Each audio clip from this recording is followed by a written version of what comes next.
Jesus says, "Love the unsaved into my kingdom." And a word on President Putin. July 22nd, 2016. Words from Jesus through Sister Clare, spoken by Jackie. Clare began, "The Lord in His endless patience is with us heart dwellers." Well, several people have now remarked on how President Putin signed into law restrictions on prayer and religion in his country, serious restrictions, just after I shared that he was visited by the Lord.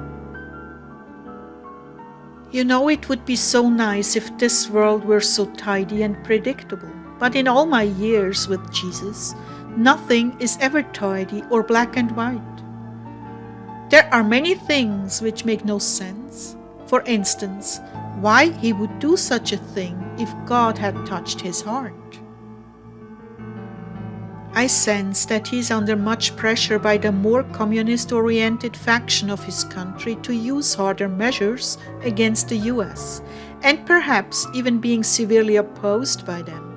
And you know that presidents can get themselves assassinated by going against certain powerful groups, such as John F. Kennedy did. So in conclusion, President Putin is against the New World Order. He wants disclosure of the whole demon alien agenda in the United States. He wants the people of America to know that our president, Obama, is pushing him into a corner until he comes out with nuclear punches.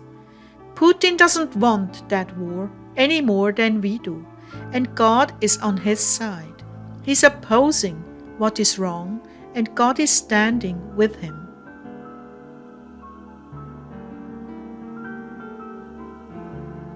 I do believe we should pray for President Putin to rescind the law, but at least remember part of the man is standing on God's side and opposing the New World Order, and they're advancing against the sovereignty of nations.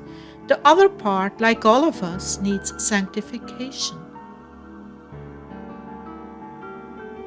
Jesus has set before me things to complete, and my heart is very much comforted that we have more time. Many of you have begun your own websites with beautiful artwork and music, reaching out to the unsaved. This is your chance to go for it and spread the word far and wide, while our bridegroom is delayed. So let's not fall into anger or self-pity. Let's make the best of it. At this point, I ask the Lord, "What do you have for us, Jesus?"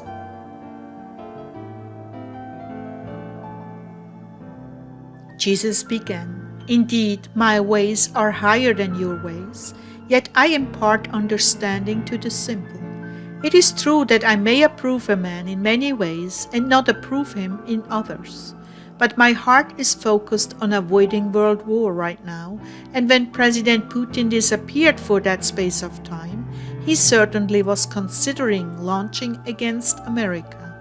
Not for direct aggression from America, but for the underhanded things being done by your country to topple his neighboring governments that he had been working with. Syria was just the last straw, and that is why he swung into action.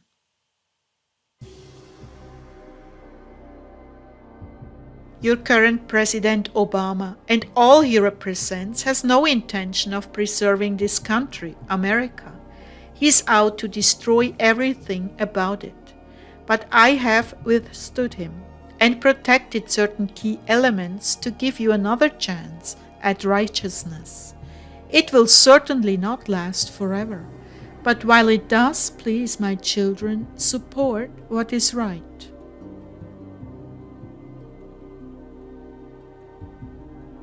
During the reprieve I've given, many will be saved. That is why you have so much to do. You play a major role in the stability of this country, not just through prayer, but also through communication and the brotherly love you show the unsaved. I'm counting on those that have been sent out to reach the Muslim population that is now floating around in Europe with no home. If you're called to this, it is a noble work and the fields are ripe for the harvest. One of the things you can do on this channel is teach those who are new. I'm sending many young people who haven't a clue about my ways or my love for them. They come here, tossed about and torn, not knowing which way is up, and they leave edified, with more understanding and a budding relationship with me. This is so important to me, my people. Soon enough, they will be hungry to live the way I want them to. I am working in a way that is totally different from the previous century's evangelists. The people of the earth have been so downtrodden with judgment.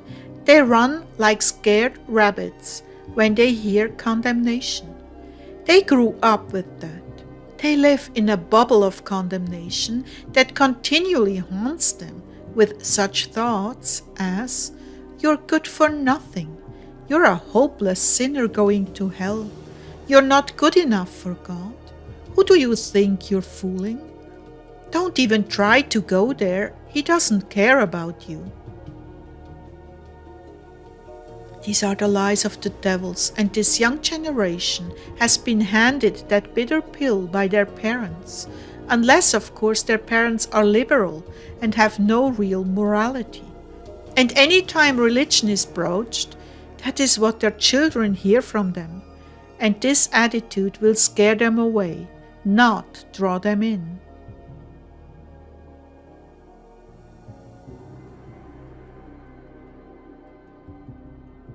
There are so many who truly want to do what is right.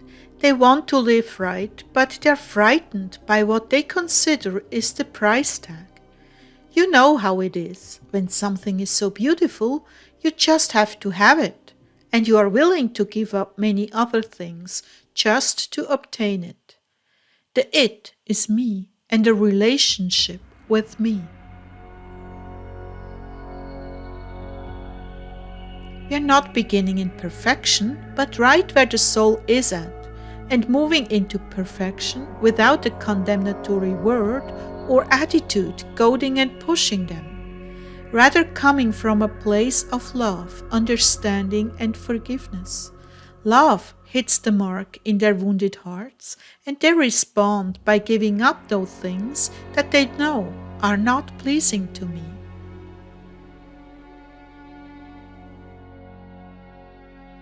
The other way around, the legalistic way, giving up things without the motivation of love, may work for a short time on the surface, but deep down inside the soul is struggling and ultimately resents being restrained from their familiar pleasures.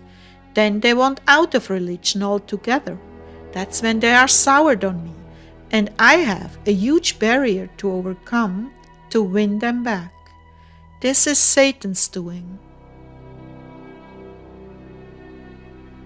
It is your love for me, my people, that causes you to break with sin.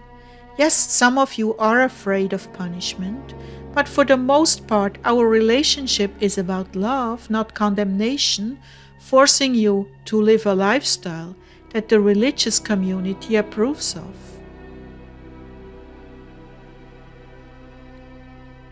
That is why I want this channel to be a place of unconditional love, where a newcomer can feel welcome and see that you all struggle with the same issues, but somehow God is still affectionately with you in spite of it.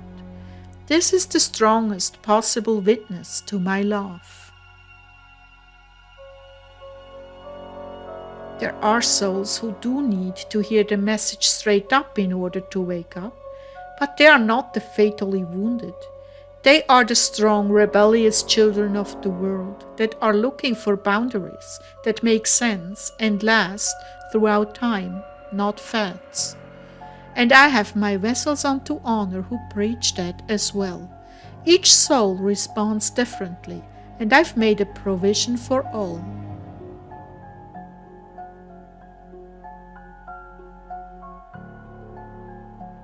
God, on this channel, we welcome in the lame, the sick, the broken, and treat them with the utmost respect and genuine affection.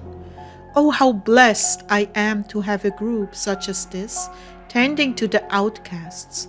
Great is your reward in heaven.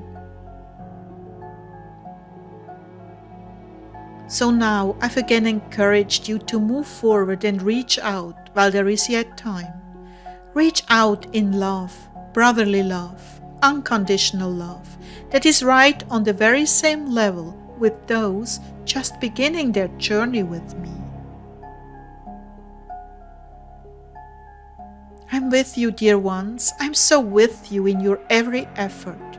Remember, when a grace does not land on the one you intended it for, I see to it that it lands on one who is ready to accept it. So you're never wasting your time if someone turns away. That prayer, that grace, that time spent will not return to me void. It shall accomplish what it was released to do. Be encouraged, my precious ones. Be encouraged. I will make your remaining time here exciting and full of the abundant life of my kingdom, if you put forth your very best effort. Truly, I am with you.